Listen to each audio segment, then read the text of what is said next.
J'ai beaucoup travaillé sur la question des débats parlementaires dans les années 1880-95, au moment où il y a eu la grande discussion coloniale. Qui est pour la colonisation ? La gauche universaliste, parce que la colonisation va permettre d'étendre les lumières et les bienfaits de la Révolution française au peuple du monde. Vision universaliste. Les bienfaits de la civilisation des Lumières. Absolument. C'est un christianisme laïque. Oui, oui. Ce qui partait de bonnes intentions, d'ailleurs. Oui, mais les bonnes intentions sont souvent très dangereuses. Qui en face, et avec eux, étaient les milieux d'affaires. Qui luttait contre la colonisation ? Évidemment, le courant radical, avec Clémenceau, c'est certain, mais surtout la droite légitimiste. C'est la droite légitimiste qui disait, mais quand même, vous parlez de peuples inférieurs. Parce que Léon Blum va quand même déclarer à la Chambre, dans les années 30, il est du devoir, Léon Blum, l'icône socialiste, il est du devoir des races supérieures, dit Léon Blum, d'aller porter la civilisation aux peuples inférieurs. Jules Ferry le disait aussi à l'époque. Que dit Lyautey ?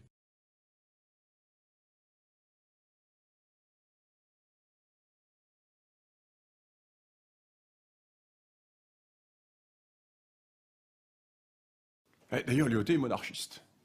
Par hasard. Par hasard. Lyautey est monarchiste. Lyautey a une vision aristocratique de la société. Lyautey ne sert pas la France, ne sert pas la République, il sert la France. Ce n'est pas la même chose. En ce moment, on nous parle de la République, la République. Moi, je ne suis pas concerné quand j'entends parler de ça. Si on me parle de la France, ça évoque autre chose, déjà. Et Lyautey avait une conception ethno-différentialiste. Pourquoi ? Parce que Lyautey n'était pas un individualiste. Lyautey était un féodal. Lyautey était un impérial au sens de l'empire européen. Et Lyautey avait cette phrase extraordinaire qui résume tout. C'est une phrase qui date de 1921. Et Lyautey disait: les Africains ne sont pas inférieurs, ils sont autres. C'est magnifique. Parce que, 4 ans plus tard, Léon Blum, ce grand républicain, ce grand philosophe imprégné des idées du XVIIIe, ce grand démocrate, cet esprit incontesté, ce parangon des vertus démocratiques, disait à l'Assemblée, devant les députés, « Il est du devoir des races supérieures d'amener aux lumières de la révélation les peuples qui n'ont pas eu le bonheur de la connaître. » Ça veut dire, tout simplement, que la France, pour les Républicains, avait reçu l'étape de la loi démocratique par les philosophes du XVIIIe, par la Révolution de 1789, et que son devoir était d'exporter cette révolution dans le monde. Alors, nous avons très bien vu en 93 ce qui s'est passé, comment les révolutionnaires ont totalement chamboulé les anciens régimes européens, comment les révolutionnaires ont chamboulé la carte de l'Europe, comment les révolutionnaires ont cassé les structures de nos vieilles sociétés européennes et l'harmonie européenne. Eh bien, nous avons fait la même chose en Afrique. Parce que la colonisation fut une idée de gauche. Que dit Lyautey ? Lyautey dit, mais non, ils ne sont pas inférieurs. Ils sont autres. Ils sont différents. Inférieurs, la Chine des Ming. Inférieur, le Maroc des Saadiens. Inférieur, l'Égypte de ceci, de cela. Non, autre. La notion d'ethno-différentialisme. Et le drame, aujourd'hui, et je reviens à ce que disait notre auditeur tout à l'heure, c'est très intéressant, c'est une vision universelle. Nous avons, en France, toujours cette vision universelle. Nous avons reçu les tables de la loi démocratique et nous devons les appliquer au monde. Et nous appliquons notre schéma et nous allons dans le mur. Alors, on me dit, allez, encore une dernière question. Monsieur Lugan, s'il y avait une erreur que vous retiendrez des empires coloniaux français ou belges, laquelle retiendriez-vous ? Tu l'as un peu expliqué. L'assimilation. L'assimilation. Une grosse erreur. L'assimilation, c'est la trahison. C'est-à-dire, ta civilisation ne vaut rien. Tout ce qu'ont fait tes ancêtres, c'est rien. Tu as rien. Moi, je suis supérieur, tu viens. L'assimilation, c'est un viol historique, l'assimilation. C'est-à-dire, ne crois plus à tes dieux, mais viens croire dans les miens. C'est ça l'assimilation. Hein. On peut dire que c'est les Français qui ont été le plus assimilationnistes dans la colonisation. Moi, je suis un ethno-différentialiste. Pour moi, je suis pour les peuples, tous les peuples. Pour moi, il n'y a pas de hiérarchie. Chaque peuple, il peut y avoir des peuples qui sont mes ennemis, avec lesquels je serais, pour que mon peuple survive, je serais sans pitié. Mais j'aurai toujours le respect, parce que ce n'est pas au nom de ma supériorité que j'irai combattre le peuple, c'est pour défendre mon identité qu'un peuple veut me prendre. Tu vois, c'est pas la même chose. Donc je suis ethno-différentialiste. Donc je ne suis pas universaliste. L'empereur Napoléon III, qui au début est un peu hésitant, et puis finalement il se rallie à l'idée de l'ethno-différentialisme. Que dit Napoléon III? Il dit « Je suis l'empereur des Français et des Arabes ». À travers sa personne, il établit un pont, mais il ne dit pas que les Arabes vont nous dire des Français ou les Français des Arabes. Toute la différence. Il a une vision impériale. Ce n'est pas une vision nationale ou jacobine, c'est une vision impériale. Quand vous êtes dans un empire, il peut y avoir des composantes différentes, mais ces composantes différentes s'intègrent par la tête de l'empire, pas dans une république. Dans une république jacobine, comme l'est la France, ce n'est pas possible. Donc Lyautey dit « Je ne veux pas algérianiser le Maroc ». Je ne veux pas que Marrakech soit dirigé demain par un préfet qui arrive de Lille et qui, le lendemain, partira en Lozère.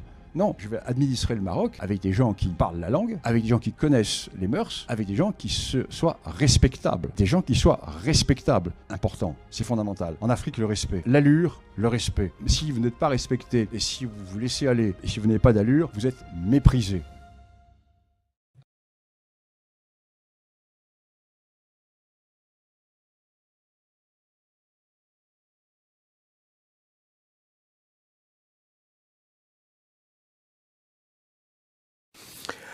Au XIXe siècle, il y a eu la politique a commencé à se mêler beaucoup, surtout vers la fin du XIXe siècle. La politique s'est beaucoup mêlée de la maçonnerie. En France, on a vu avec le Grand Orient et la montée du Grand Orient, mais on l'a vu aussi chez les Anglais, où ils ont développé leur Grande Loge d'Angleterre, qui a été la référence mondiale. Mais référence mondiale, ça voulait dire instrument de colonisation. La Grande Loge d'Angleterre a été le moyen pour eux de contrôler tous les territoires du Commonwealth, puisque les élites des pays du Commonwealth venaient en loge, parce qu'ils savaient qu'ils allaient retrouver des élites et qu'il y avait un échange ouvert, mais ça permettait aussi aux Anglais de contrôler en voyant qui était, ce qu'il fallait penser, comment ils étaient. On a fait la même chose avec l'Afrique. Mais bien sûr, on l'a fait après coup, nous ça a été après, mais on a fait la même chose en Afrique. En Afrique, la franc-maçonnerie implantée par les Français a joué exactement le même rôle que les Anglais dans la zone du Commonwealth et les zones anglophones. On peut se contenter pour l'instant effectivement de se hisser au niveau de la complexité du sujet, c'est à peu près tout ce qu'on peut faire. Absolument. Pour arrêter au moins de dire des bêtises. Comme voilà. Sarkozy, je rebondis également sur Sarkozy. Sarkozy, dans son discours de Dakar, qu'il n'a probablement pas écrit lui-même, s'est inscrit très exactement dans la lignée de Jules Ferry. Ouais. La République coloniale de la gauche colonisatrice. Souvenez-vous, et là je fais toujours le parallèle entre deux visions de l'Afrique, entre la vision jacobine, républicaine et de gauche, qui va être parfaitement bien illustrée par Léon Blum à l'Assemblée nationale en 1934 ou 1935, qui dit « Il est du devoir des peuples supérieurs d'apporter la civilisation aux peuples qui ne l'ont pas encore connue. » C'était déjà une situation de Jules Ferry. Hein. Oui, c'est une phrase de Ferry. Qu'il reprend. Au même moment. Et François Hollande est venu, le premier type devant qui il s'est prosterné après son élection, c'est Jules Ferry. Donc c'est vraiment une continuité maçonnique de gauche. Au même moment, le maréchal Lyautey, qui est un catholique de droite, un légitimiste, un monarchiste, mais qui est surtout un ethno-différentialiste, parce que les autres sont des universalistes. Lyautey est un ethno-différentialiste. Lyautey dit non, les Africains ne sont pas inférieurs, ils sont autres. La notion d'inférieur, de supérieur est une notion de gauche, c'est une notion issue des droits de l'homme, de la République. Pourquoi? La France n'est plus la fille aînée de l'Église, elle est la fille aînée des droits de l'homme. Les tables de la loi démocratique lui sont tombées sur la tête avec la Révolution française, et il est du devoir, parce que la France est généreuse, il est du devoir de faire connaître au monde La France ne doit pas garder pour elle ces tables de la loi démocratique. Le devoir de la France est de coloniser pour faire connaître au monde entier la bonne parole démocratique qui est tombée à la suite des philosophes du XVIIIe siècle. Et ceci va être une constante dans la République coloniale, une constante de gauche. Alors le drame, c'est que les gens de droite vont être embarqués là-dedans. Alors les gens de droite, au départ, la droite légitimiste, dans les années 1880, est tout à fait contre la colonisation. Elle est qui est également un piège tendu par l'Allemagne pour que la France abandonne la compétition européenne pour se tourner vers la colonisation, qui est en général la garantie, avec les marchés captifs coloniaux, d'une baisse du niveau de la production sur le plan scientifique. C'est pour ça qu'à un moment, les Allemands, qui eux jouent le marché intérieur européen, deviennent les meilleurs en physique-chimie, parce qu'ils sont obligés de jouer la qualité des produits, alors que nous pouvons vendre à un marché captif colonial de la drouille, vous voyez. Et ce débat qui a eu lieu à l'Assemblée déjà à l'époque, ceux qui étaient contre la colonisation disaient ne tombons pas dans le piège de Bismarck, ce sont les Allemands qui veulent nous pousser à la colonisation pour qu'on leur abandonne l'Europe. Et c'est vrai que le combat intra-européen exigeait une excellence sur le plan technicien bien supérieure. Et donc on peut aussi comprendre la question comme ça. Nous sommes fait avoir d'une certaine manière en rentrant dans cette compétition coloniale avec l'Angleterre que nous ne pouvions que perdre en plus. Allons plus loin. Poussons ton raisonnement jusqu'à l'époque contemporaine. Le fait d'avoir un marché colonial protégé va tuer une partie de l'industrie française. Tandis que des pays comme l'Allemagne, la Hollande, qui ont eu la chance de perdre leur colonie, l'Allemagne en 18, la Hollande en 46 avec l'Indonésie, ou les pays qui n'ont jamais eu de colonie en Europe, eux, ont dû, au lendemain du second conflit mondial, au moment où l'Europe se reconstruisait, partir dans la modernisation la plus totale, pendant que nous avons vécu à l'abri des marchés protégés. Ce qui fait que le jour où l'Empire n'a plus existé, eh bien les fabriques de chéchia de Roubaix sont tombées, les fabriques de savon de Marseille ou de corderie de Marseille sont tombées, et l'industrie française n'avait pas fait le grand bond.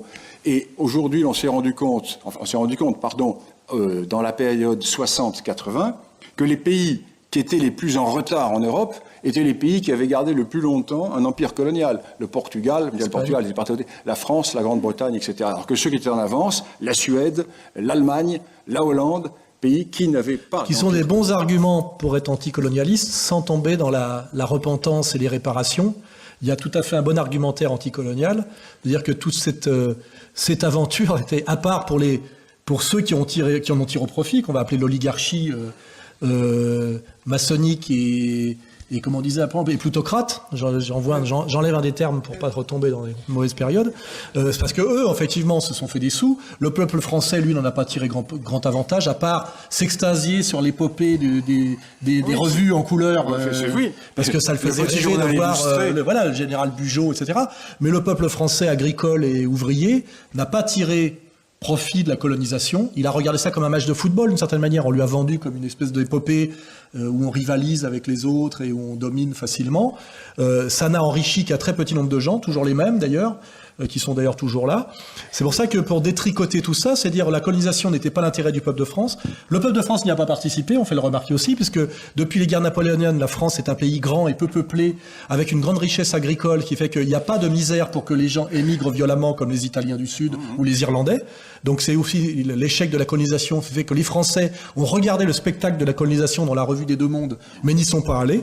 Il faut oublier que l'Algérie était colonisée beaucoup par des Maltais, par des Espagnols, par des Portugais, et par très peu de Français, et tellement peu qu'à un moment donné, démographiquement en 1950, il n'y a pas assez de Français, ce qui n'est pas le cas de la colonisation des États-Unis, où à la fin, il y a beaucoup plus de colonisateurs que d'Indiens, vous voyez. C'est aussi ça qui fait le jeu. C'est pour ça que tout ça, ce sont des bons arguments. La colonisation, il ne fallait pas la faire, le peuple français n'y avait pas intérêt, il ne l'a pas fait, on ne lui a pas demandé son avis, c'est pas lui qui s'est enrichi, la droite catholique était contre. C'était un piège tendu par l'Allemagne, finalement, pour qu'on perde notre domination sur l'Europe. L'Europe, où au moins là, c'était une rivalité entre nous, c'est-à-dire entre peuples qui avaient la même histoire et la même épistémologie. Entre cousins. Entre cousins, on va dire. Donc tout ça, c'est un bon matériau pour être à la fois anticolonialiste, sans tomber dans tout le baratin insupportable de la repentance et de la réparation. Ça correspond ni au logiciel d'un guerrier berbère, ni au logiciel français. Ça, voilà, donc, et ça, je le dis à nos amis issus de la colonisation, ne prenez pas ces armes-là pour lutter, car ce ne sont pas les vôtres, elles ne correspondent pas ni à votre tradition, ni à votre morale, et vous subirez la même déboire que le cran, à qui on a dit récemment, vous le savez, votre souffrance de la déportation esclavagiste est tellement incommensurable qu'elle est inchiffrable, donc vous ne toucherez rien. Voilà. Je leur avais déjà annoncé, moi, hein, et maintenant ils commencent à s'énerver. Pour revenir à ce point également, la colonisation a enrichi des Français et elle a ruiné la France. Et elle a ruiné la France dès le début. Dès le début, pourquoi? Parce que le pari de Jules Ferry était le suivant. Nous allons faire de bonnes affaires aux colonies, et comme nous allons faire de bonnes affaires aux colonies, le capitalisme va investir aux colonies. Manque de chance, à la veille de la guerre de 14, donc au moment véritablement où l'Empire était le plus puissant, les investissements privés français dans la totalité de l'Empire, je dis bien dans la totalité de l'Empire, étaient inférieurs aux investissements français dans le seul Empire ottoman. Ça veut dire que dès avant 14, le capitalisme français, et Jacques Marseille il a bien montré dans sa thèse, s'était détourné des colonies. Pourquoi? Car ce n'étaient pas des marchés rentables. Pourquoi n'étaient-ce pas des marchés rentables? Parce que pour mettre en valeur, il fallait ouvrir des routes, faire des pistes, créer des infrastructures. Le capitalisme n'était pas intéressé par cela. Les seuls qui étaient intéressés, c'étaient les commerçants directement, qui allaient faire du commerce de traite. On vend des barils de rhum, on ramasse ses devises, on vend de l'argent. Les militaires étaient intéressés, et ce qu'on appelle les cadets de la bourgeoisie, et par exemple les Corses, ceux à qui on donnait la gestion coloniale. Mais c'est autre chose. Oui. C'est la gestion coloniale et la fabrication de la colonie. Mais je parle au point de vue économique. Oui, ce qui fait que, très rapidement, l'État français, qui s'était créé des contraintes de souveraineté, a dû se substituer au capitalisme défaillant. Comment l'État français s'est-il substitué? Par l'emprunt. Donc l'emprunt a retiré des fonds disponibles dans le bas de laine de nos arrière-grands-parents, fonds qui auraient pu être utilisés à créer des industries, des infrastructures en Europe, pour aller créer en Afrique les infrastructures nécessaires à la mise en valeur qui avaient été négligées par les capitalistes. Et tout ceci était chiffré.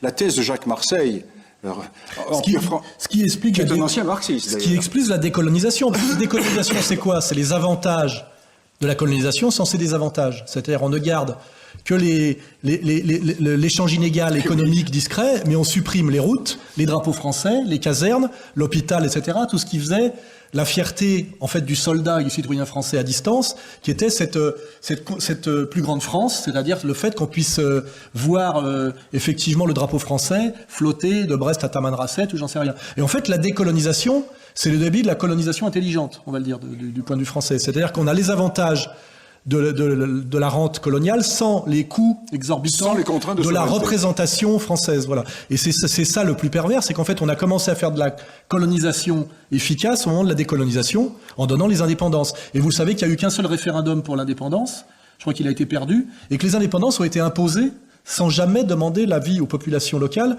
parce qu'on s'est rendu compte que peut-être elles seraient contre, en réalité. Ça, c'est un autre sujet. Parce qu'en fait, elles, ce qu'elles voulaient, souvent, c'était être intégrées réellement, totalement, et à égalité dans l'Empire français, hein, qui était l'idée effectivement, d'avoir tous la citoyenneté. C'est pour ça que la colonisation est un énorme mensonge, et la décolonisation est la continuation du même mensonge. Voilà. Et en réalité, la décolonisation, c'est continuer à exploiter les matières premières, mais en ne finançant plus en échange, des hôpitaux, et en ne s'occupant plus de la baisse de la mortalité par des vaccinations, etc. Ce qui effectivement est dans une vraie logique du capital, c'est-à-dire un capital qui ne fait plus de droits de l'homme, hein, voilà. Et qui laisse d'ailleurs cette gestion des droits de l'homme au privé à travers des associations comme Médecins sans frontières, etc.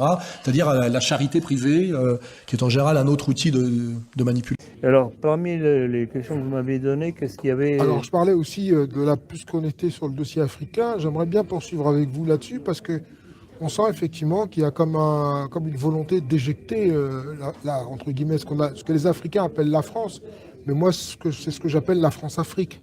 Et beaucoup d'Africains n'ont pas bien compris qu'en réalité, ce n'est pas vraiment la France qui est implantée là-bas et que c'est autre chose. Mais bien entendu. La France est un pion, elle soumise à la volonté du dictat mondial, c'est ça le problème. Et les Africains et d'autres aussi ne comprennent pas que si on veut remonter à la cause, il faut remonter à l'action des États-Unis, de ce qu'il y a derrière les États-Unis. On n'en sort pas. C'est le complot mondialiste. Et ce complot mondialiste veut mettre la main sur tout le monde, y compris bien entendu l'Afrique, du fait de ses richesses, etc. Donc ces pays d'Afrique, et Dieu sait si je le rappelle, non seulement pour les Africains d'Afrique noire, mais y compris pour les Africains, puis ils sont tout de même des Africains d'Afrique du Nord, ils ne retrouveront leur liberté qu'à travers une coopération avec la France qui serait redevenue la France. Ça passe par là. Alors on essaye de faire... Vous savez très bien que j'ai critiqué à plusieurs reprises, notamment dans une conférence où j'ai dit que les nationalistes français n'avaient pas été d'accord pour la colonisation, que c'est une création de la Troisième République maçonnique pour détourner l'attention des jeunes Français de l'époque de tous les scandales de la République. Ça a été une opération montée qui a été en partie profitable à la France et aussi aux pays que l'on a tout de même colonisés ou pas, il faut tout de même qu'ils reconnaissent ça, mais ce n'était pas la meilleure solution qu'on pouvait envisager dans une vue d'une collaboration durable et fructueuse pour les deux parties. Il y avait moyen de faire ça autrement. Et ça, c'est la position nationaliste que je défends. Et qui reste toujours valable. Et qui est partagée d'ailleurs par beaucoup d'Africains. Et qui est partagée, de gens issus c'est du pour ça Maghreb. que j'ai d'énormes soutiens dans le monde musulman, y compris dans le monde noir. J'ai reçu dernièrement un message d'un Sénégalais, qui me disait « Mais monsieur Ploncart-Dassac, vous ne savez pas le nombre de soutiens parmi les nôtres que vous avez. » Vous pensez que vos livres sont lus en Afrique et au Maghreb? Vos livres, ils sont distribués en Afrique ou au Maghreb? Non, enfin, quel pas dommage que je sache. peut-être. Pas que je sache, mais qu'il y en ait qui l'achètent et que tout ça circule. En tout cas, mes vidéos, mes entretiens, certainement. Je sais par un de mes collaborateurs qui n'est pas là, que le deuxième pays après la France où je suis le plus écouté, c'est en Algérie. C'est excellent, c'est une très bonne nouvelle. Et c'est ça, ma stratégie est celle-là. Nous avons un ennemi commun, nous devons nous allier contre cet ennemi commun en trouvant les moyens de collaboration et d'entraide réciproque en fonction de nos capacités propres et de nos ressources propres. Donc, c'est comme toutes les alliances à travers le monde de toutes les époques,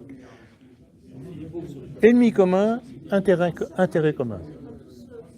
Donc on va clôturer là-dessus. Merci en tout cas pour ce petit... Mais merci aussi, et puis soyez les bienvenus comme vous voulez. Hein, ça me fait... Bah écoutez, on est tout ce qu'il y a de plus compatible, je le constate. Il n'y a pas de souci, on est tout à fait d'accord. J'avais un tas de questions à vous poser. Il faudrait qu'on se revoie, M. Ploncart-Dassac, pour un entretien un peu plus approfondi, parce qu'il y a beaucoup de choses que je vais explorer avec vous. Oui, et je pense qu'il est intéressant, effectivement, qu'on discute. Vous êtes d'origine africaine, évidemment. Vous voyez comment on peut s'entendre. Oui, presque. C'est évident, presque. Je le sais bien que c'est presque. Mais vous voyez comment on peut se comprendre et s'entendre. C'est la meilleure démonstration. La démocratie est au cœur des maux de l'Afrique. Elle le fut d'abord, au moment de la colonisation, avec l'idée totalement aberrante, stupide, qui est l'idée de l'intégration, de l'assimilation. Les gens de droite qui défendaient l'intégration n'avaient rien compris. Intégration, c'est l'universalisme. Ça veut dire que l'homme est le même partout. Or, l'homme n'est pas le même partout. Nous le savons bien, nous, héritiers d'une vieille histoire. Et en Afrique, c'est la même chose. L'homme est le produit d'une histoire, d'un terroir, et l'homme n'est pas interchangeable. Le citoyen interchangeable, ça c'est la vision de Victor Hugo. Cette vision universaliste, ce n'est pas du tout notre approche, ce n'est pas du tout notre définition. Dans l'aventure de l'Algérie française, Soustelle avait totalement tort. Imaginons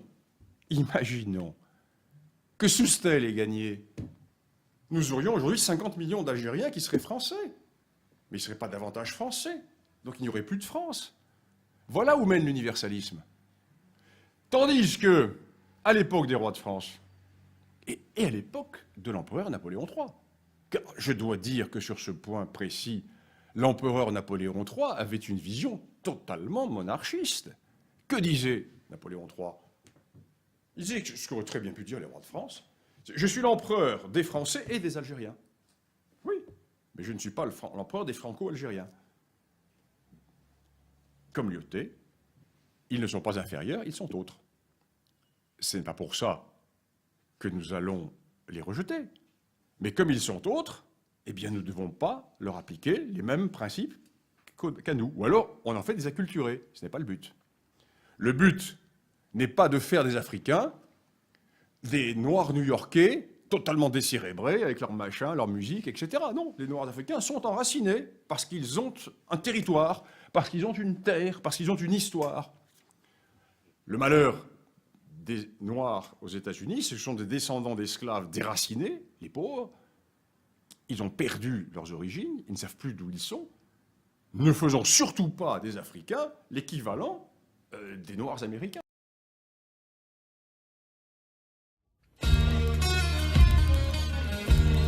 Nous, ce qu'on essaie, c'est qu'on marche avec l'histoire. On marche avec l'histoire, comment? La France, c'est le pays du panache. C'est le pays du panache. Je ne vais pas vous refaire un historique comme je vous fais à chaque fois. Mais Eric, qui est à ma gauche, me titille un petit peu pour rappeler notre présence au Québec. Cette guerre de 100 ans qui a duré au Québec, en Amérique française, pas seulement le Québec, l'Acadie. Cette guerre de 100 ans. Et cette histoire de France, parce qu'aujourd'hui, on nous crée des problèmes avec du racisme, les immigrés, tout ça et tout. Mais ce genre de souci-là n'a jamais existé avec les rois de France. Il n'y a jamais eu de problème d'assimilation avec les rois de France. Moi qui connais bien l'histoire de l'Amérique, je peux vous dire que déjà sous Louis XIII, l'édit de Richelieu qui disait que tout Amérindien christianisé était sujet du roi de France, ça veut dire ce que ça veut dire. Pas de notion de race, rien. Et on avait déjà des troupes supplétives africaines dans nos armées, dans nos troupes de marine. Nous n'avons jamais eu de problème de racisme dans la France des rois. Et la France du panache, c'est quoi? C'est qu'au lieu de descendre comme on fait actuellement, à quatre pattes comme ça, et être courbé sous le système qui est en train de nous écraser avec les médias, le prêt-à-penser, la France, c'était la France du panache. Et à travers le monde, c'était à 1 contre 10, toujours. En Amérique, on a tenu parce qu'on était avec les Amérindiens. Je rappelle aussi le souvenir des Amérindiens illinois qui ont demandé à déplacer toutes leurs tribus vers la France. Parce qu'ils ne voulaient pas rester avec les Anglais en face. Parce qu'ils avaient compris que le départ de la France, ça voulait dire la mort des Amérindiens derrière. Et l'histoire l'a montré. Et comme dit un vieil Ottawa dans l'émission de Kevin Costner sur l'histoire des Amérindiens, le vieil Amérindien, le vieux chef Ottawa qui dit « Avec les Français, on n'avait pas de problème. Nos filles se mariaient avec les Français, on avait des enfants. » La dernière grande révolte américaine est la révolte des Sans-Mêlés de Louis Riel. Les Sans-Mêlés qui étaient les Amérindiens avec les Français mélangés. Ne l'oubliez pas.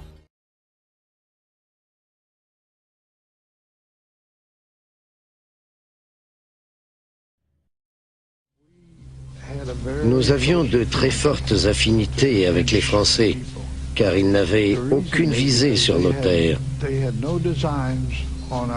Ils ne venaient pas nous coloniser. S'ils voulaient vivre avec nous, ils épousaient des Indiennes et étaient les bienvenus.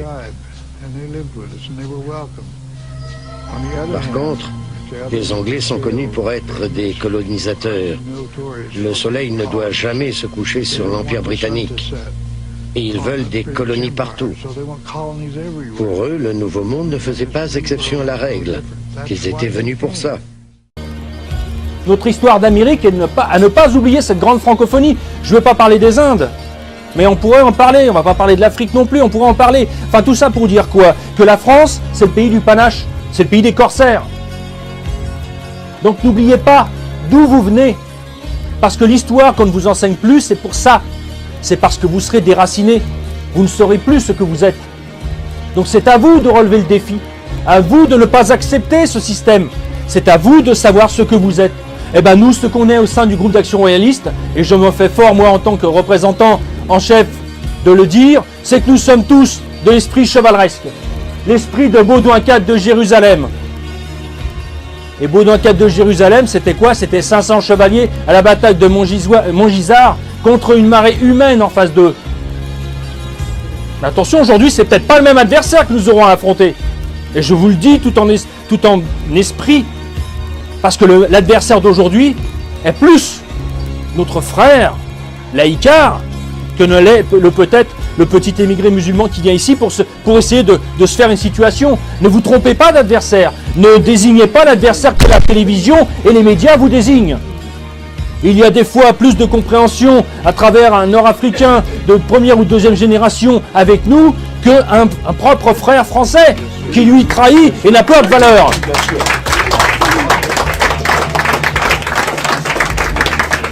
N'oubliez pas cela.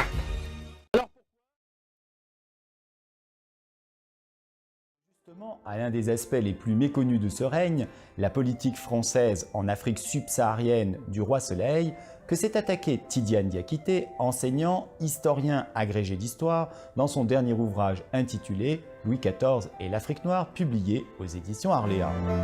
Nous avons la chance aujourd'hui d'accueillir Tidiane Diakité pour un ouvrage intitulé « Louis XIV et l'Afrique noire ». Dans votre livre, on est un peu étonné d'apprendre que de toutes les présences européennes en Afrique noire, parce qu'il n'y a évidemment pas que la France, hein, c'est un terrain qui intéresse beaucoup de puissances européennes, les Africains préfèrent de loin la présence française, ce qui va un peu à l'encontre de ce dont on a l'impression ici. Comment vous expliquez cette espèce d'affection, ce goût qu'avaient les Africains noirs subsahariens pour la présence française? Oui, l'explication, est-ce qu'elle est logique? Il y a une explication, mais je ne sais pas si elle est logique. D'accord, alors donnez une explication illogique. L'explication, il y a deux subjective. Subjective, sans doute. Alors d'abord, l'attitude des Français à l'égard des autochtones, si j'ose dire. Et par rapport aux anglo-saxons, hollandais et anglais surtout, les Français, l'abord des Français était beaucoup plus facile, et on les trouvait beaucoup plus sympathiques. Et puis, ils allaient volontiers vers les autochtones sans barrière, sans rejet, sans préjugés, j'ose dire. Et plus sympathiques. Ce sont des termes que j'ai retrouvés dans des archives. Hein. Je les trouvais beaucoup plus sympathiques, moins distants que les anglo-saxons, par exemple. Et ça, c'est une explication. Elle est subjective sans doute, mais il y en a une autre aussi, beaucoup plus terre-à-terre également, ou si j'ose dire, c'est le goût des Africains pour les marchandises françaises. D'accord. Et surtout pour les liqueurs, l'eau de vie en particulier, qui était beaucoup appréciée par les rois et chefs, et les marchands ou négociants ou intermédiaires, ce qui fait que partout où il y avait concurrence entre produits français et produits anglais ou hollandais, ce sont des produits français qui l'emportaient. Notre luxe faisait déjà la différence. Absolument. Ben ça, c'est une raison, je pense, elle est importante. Très valable. À l'époque, l'eau de vie était l'opium du peuple. Est-ce que c'est un peu ça? Voilà, je pense, mais eux, ils ne le voyaient pas ainsi. Hein. D'accord, ils se régalaient. On voit dans votre livre, dont on peut quand même souligner la très grande rigueur historique, enfin, j'ai l'impression, vous me direz si je me trompe, qu'en fait ce livre est aussi de votre part une déclaration, ce n'est pas d'amour, mais minimum d'admiration à Louis XIV. Est-ce que j'ai été un bon lecteur ou ce n'est pas le cas? Oui, je pense que vous avez été un bon lecteur. D'accord. Je le reconnais. D'une part, la rigueur, j'ai tiré mes informations des archives essentiellement, comme on peut le constater dans le livre. Et deuxièmement, Louis XIV, oui, j'ai un petit faible pour Louis XIV, il faut que je l'avoue.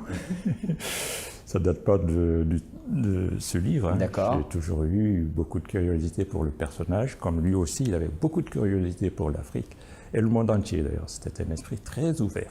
D'accord. Alors, au-delà de l'eau de vie, justement, vous montrez que Louis XIV était déjà pour l'époque, indépendamment donc de l'affection que pouvaient avoir les Africains pour la France, il était une sorte, excusez-moi cette expression, de pop star. Il était vraiment adoré. On posait les rois africains posaient énormément de questions sur Louis XIV, son apparence, sa façon de gouverner.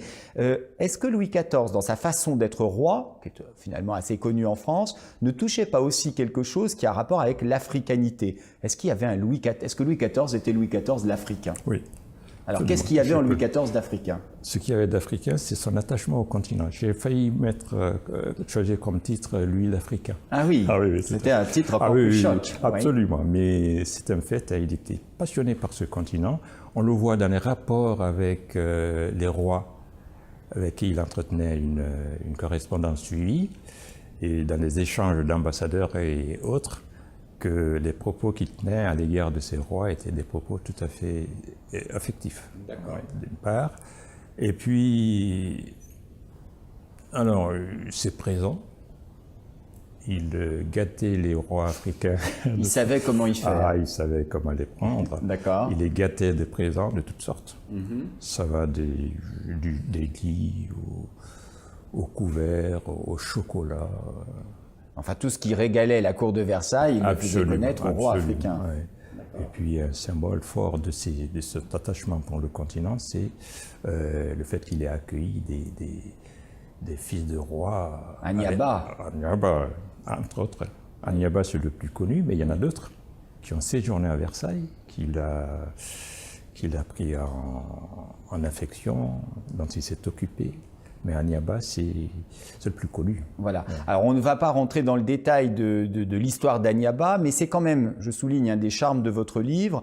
À côté de l'histoire historique, si je puis dire, il y a quand même quelques anecdotes qui sont des illustrations en réalité. Et d'ailleurs, ça fait des pauses extrêmement intéressantes dans le livre parce que, à côté, voilà, de données vraiment historiques, tout d'un coup, on part sur quelque chose qui est plus romanesque, notamment cette histoire d'Agnaba, c'est-à-dire en fait un prince héritier. Bon, malheureusement, je crois qu'il ne sera jamais roi, mais un prince héritier qui va être accueilli à la cour de Versailles. Et encore un détail que peu de gens connaissent, Agnaba a été le filleul de Louis XIV. Louis XIV était son parrain. On sait que Saint-Simon était le filleul de Louis XIV. Ben, il avait aussi un prince africain qui fut son filleul.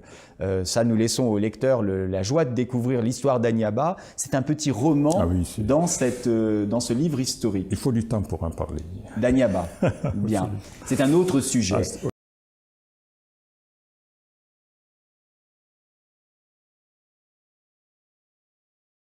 Le 15 avril 2019, la cathédrale Notre-Dame de Paris était ravagée par les flammes. Cet événement a suscité la stupeur dans certains pays africains. Les témoignages de solidarité face à cette catastrophe furent nombreux. Cet élan de sympathie a été l'occasion pour un roi ivoirien de faire un don destiné à la reconstruction de la cathédrale. Quelles sont les raisons qui ont guidé ce geste de générosité? Eh bien, la réponse se trouve dans le nouvel ouvrage de l'écrivain et journaliste Serge Billet. Son titre, Prince Agnaba, le mousquetaire ivoirien de Notre-Dame de Paris. Serge Billet, bonsoir et merci d'être avec nous. Bonsoir. Cette cathédrale représente un lien fort entre mon royaume et la France. C'est ce que disait en avril 2019 Amadou Doufou V, roi du Centre-Vie, dans le sud-ouest de la Côte d'Ivoire. Un lieu qui ne vous est pas étranger, on reviendra là-dessus. Quel est le trait d'union entre Notre-Dame et ce lieu en Côte d'Ivoire? Parce que quelques années plus tôt, quelques siècles plus tôt, un enfant du Centre-Vie, le prince Agnaba, donc, qui est l'objet de ce livre, a quitté le Centre-Vie pour aller en France comme otage, avec un ami également, parce que dans le traitement commercial qu'il y avait donc à l'époque entre la France et le littoral ivoirien, la France était engagée à construire un fort donc du côté d'Assini, et en même temps, pour pouvoir sceller cet accord-là, le roi d'Assini de l'époque donc a envoyé donc ces deux personnages donc sur Paris, et Agnaba a trouvé sa vocation à la cathédrale Notre-Dame de Paris. Quand il est arrivé, il a eu un éclair comme ça, une illumination. Et quand il a voulu rentrer en Côte d'Ivoire, c'est aussi à la cathédrale Notre-Dame de Paris qu'il a pris ses insignes avant de rentrer donc chez lui. Alors on va revenir sur ce passage de sa vie, mais qui était précisément Agnaba?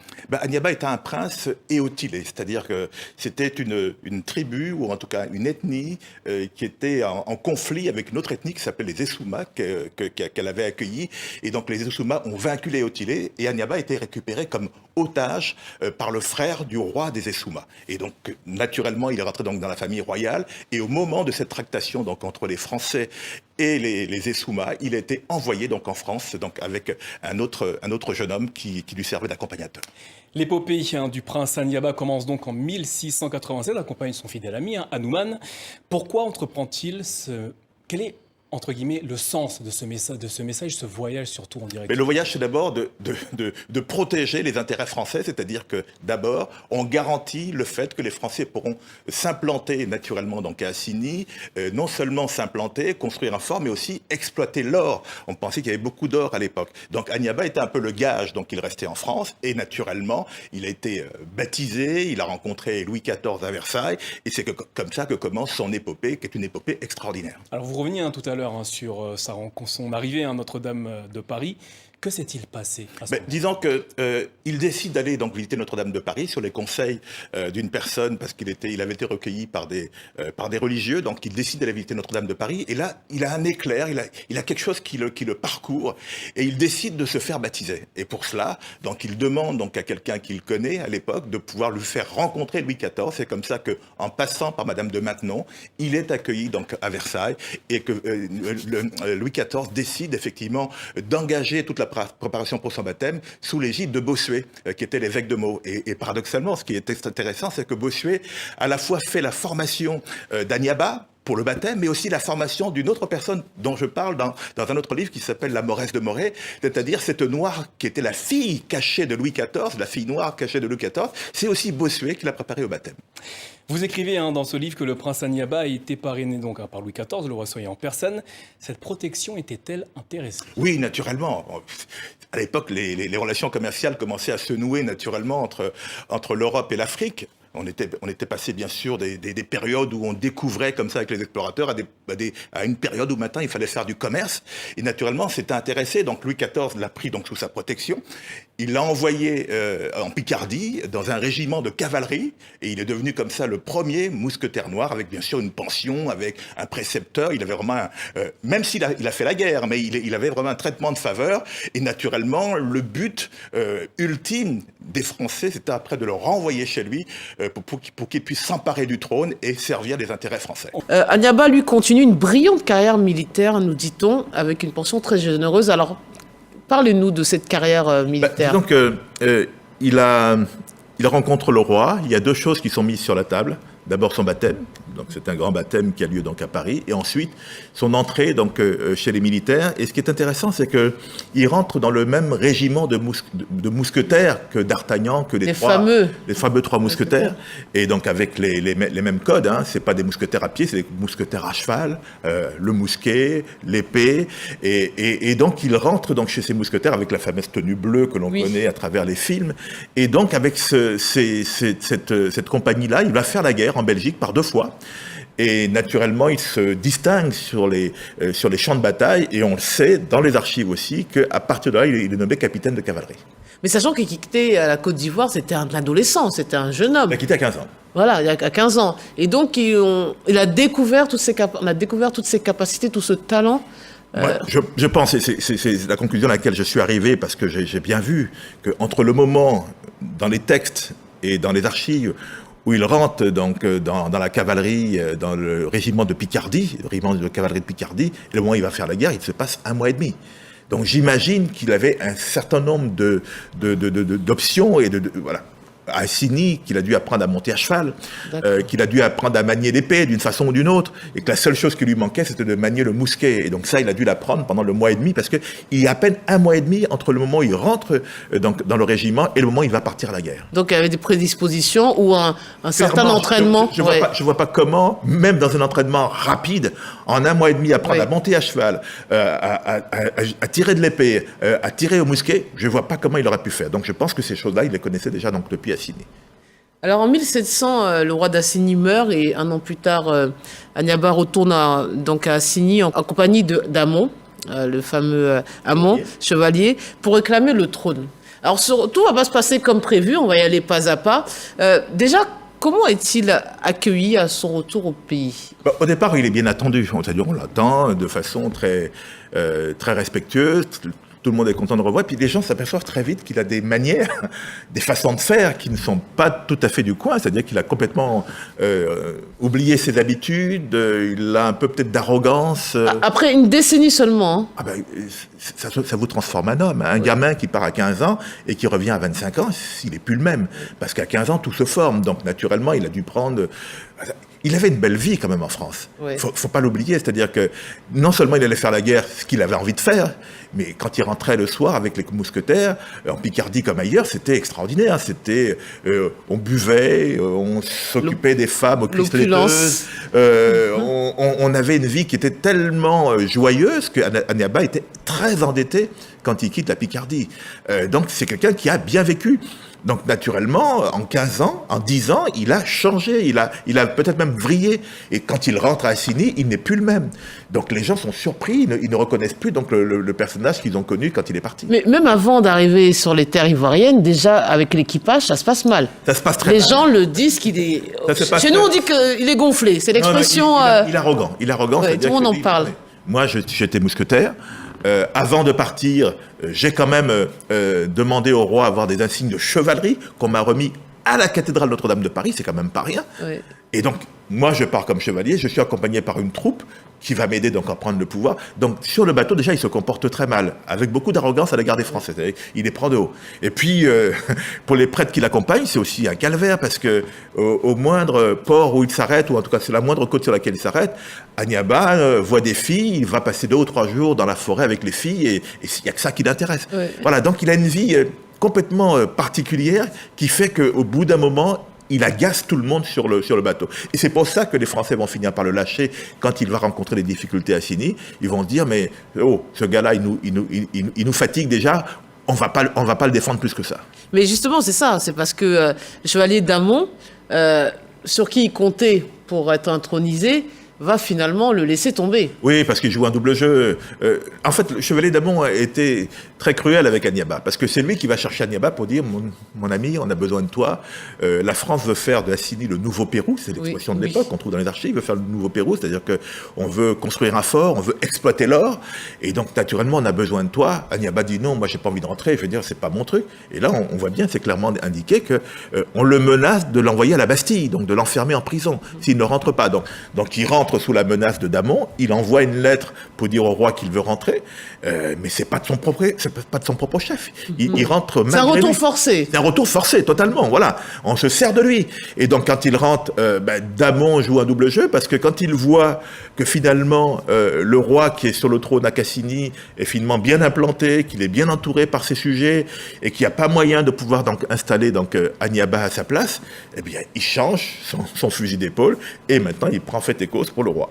Ah, en plus, ce qui est étonnant, c'est qu'on apprend qu'il va se retrouver après dans la cour du roi du Togo. Donc oui, il va... c'est la partie la plus triste, où il a fui. La moins documentée de la vie d'Aniaba, et ça c'est dommage. Peut-être qu'un jour on trouvera des archives, mais pour l'instant c'est pas le cas.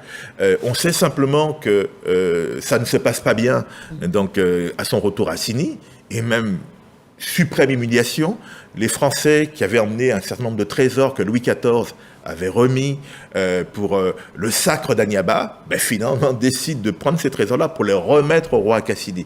Donc c'est vraiment une humiliation pour lui. Donc Aniaba finit par s'exiler pour retrouver les siens, les Autilés. Ça ne se passe pas bien non plus. Et là, il décide de rentrer en France parce que sa vie est à Versailles. Sa vie est avec ces grandes manières qu'il a quittées. Et il monte sur un bateau. Et malheureusement là, et c'est ça qui est dommage, parce que autant sur tout le reste, tout est documenté, tous ceux qui accompagnaient Aniaba ont écrit des choses, mais là, on n'a pas le récit de la querelle qui s'est passée entre Aniaba et le capitaine du bateau qui l'emmène. Il s'est passé une vraie querelle, et le capitaine de bateau décide de ne pas le ramener en France parce qu'il ne supporte pas ce bonhomme, et il le jette sur une côte. À la première halte au Togo, il le jette sur une côte, et donc c'est comme ça qu'on perd la trace d'Aniaba.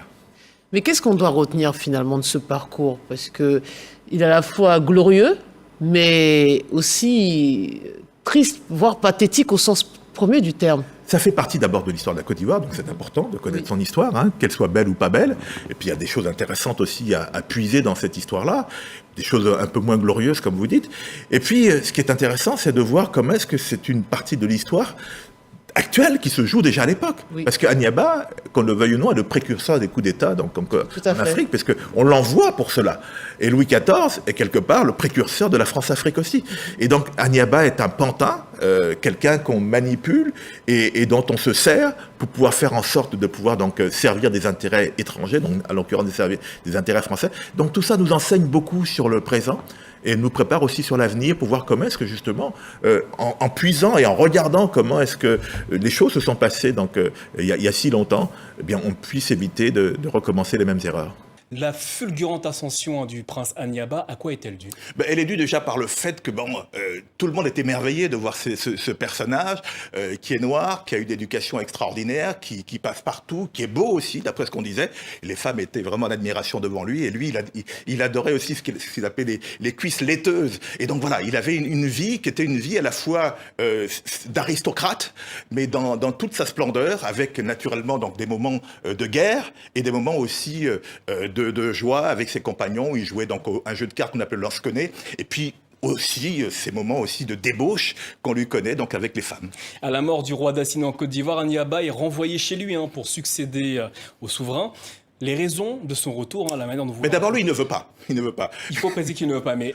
Cela s'apparente un peu à une espèce de coup d'État. Était-ce la raison principale de ce retour? Oui, c'est quasiment un coup d'État, parce que la France souhaite l'installer sur le trône et faire d'Assini ce qu'ils appelaient à l'époque le nouveau Pérou, c'est-à-dire vraiment une terre où ils allaient pouvoir donc exploiter l'or et puis donc faire fructifier leurs intérêts. Donc Aniaba était la personne, on est dans vraiment ce qu'on connaît habituellement, la manipulation, la pression, la menace. On lui dit que s'il n'accepte pas ce rôle, on l'envoie à la Bastille, donc en prison. Et donc naturellement il accepte et il commence à prendre goût à la chose. Et donc avant de partir, il va à la cathédrale Notre-Dame de Paris, il demande au roi exceptionnellement d'avoir un rôle de chevalerie, donc il a ses insignes de chevalerie et c'est comme ça qu'il repart donc à la conquête de ce royaume. L'ascension du prince Aniaba finira par prendre fin après les multiples désaccords qu'il aura avec les autorités françaises. Que faut-il retenir selon vous de ce destin hors du commun? Disons que tout ce qu'on voit aujourd'hui en Afrique, tout ce qu'on constate dans ces relations entre la France et l'Afrique, ça prend déjà naissance dès Louis XIV, la France-Afrique comme on dit aujourd'hui, mais aussi Aniaba était le précurseur des coups d'État. Voilà, ce coup d'État n'a pas marché, les Français qui l'ont emmené ont vu que le royaume là-bas était suffisamment solide derrière le roi Cassini, donc ils se sont dit que c'était pas la peine, et donc ils ont fini par lâcher Aniaba pour pouvoir donc frayer avec le roi Cassini et donc obtenir leur fort, obtenir donc l'or qu'ils voulaient donc sur place. Et pour humilier encore plus Aniaba, tous les trésors que Louis XIV avait emmenés pour lui, avait donnés pour lui pour qu'il soit remis au moment de son couronnement, eh bien ces trésors-là ont été remis donc au roi donc local. Donc ça veut bien dire que on est quelquefois, comme disait Aimé Césaire, le jouet sombre au carnaval des autres. Et il faut éviter justement cela. Vous suivez sans doute l'actualité, vous constatez que les relations entre la France et certains pays africains sont pour le moins compliquées. Qu'avez-vous souhaité faire avec cet ouvrage? Moi, mon travail à moi, c'est un travail plutôt d'exploration de l'histoire. Après, c'est à chacun de s'emparer de ces livres-là. Nous avons besoin de connaître notre histoire. Nous avons besoin de savoir ce qui s'est passé. Parce que c'est en sachant ce qui s'est passé qu'on voit comment est-ce qu'on peut éviter les erreurs. On dit souvent, avec cette fameuse phrase de Santayana, ceux qui ne se souviennent pas du passé sont condamnés à le revivre. Et donc, il faut aussi travailler. Les Africains ne sont pas toujours très portés sur leur passé. C'est pas quelque chose qui les passionne. Mais nous devons faire en sorte, nous, les intellectuels, les historiens, les journalistes, faire en sorte que justement, on apprenne à s'intéresser à notre passé pour mieux comprendre l'avenir et mieux comprendre le présent et mieux préparer l'avenir. Serge Billet, merci d'être venu nous présenter votre nouvel ouvrage, Le Prince Aniaba, le mousquetaire ivoirien de Notre-Dame de Paris aux éditions Cercle Média Abidjan. Un livre disponible à partir de ce jeudi. Merci à vous.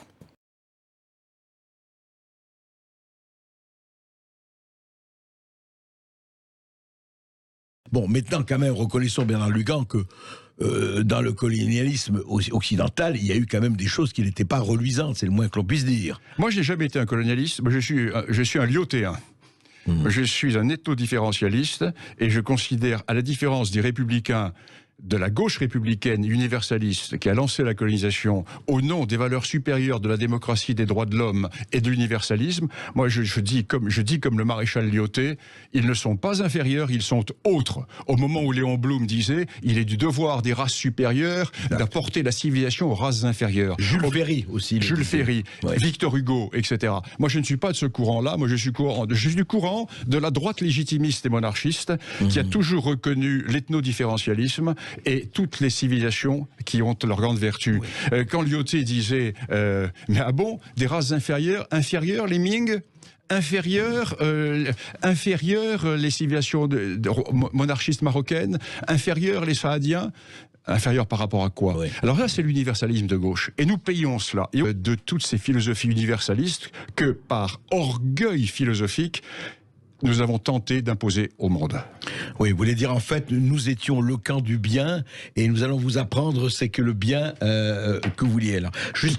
Tes croyances ne valaient rien, tu vas croire les miennes maintenant. Mais ça, c'est l'arrogance totale. C'est l'arrogance comme les africanistes qui expliquent aux Africains, mais non, votre ethnie n'existe pas, c'est une création coloniale. Alors mais j'étais quoi avant? Donc je n'existais pas avant la colonisation? Magma indifférencié? Quel mépris!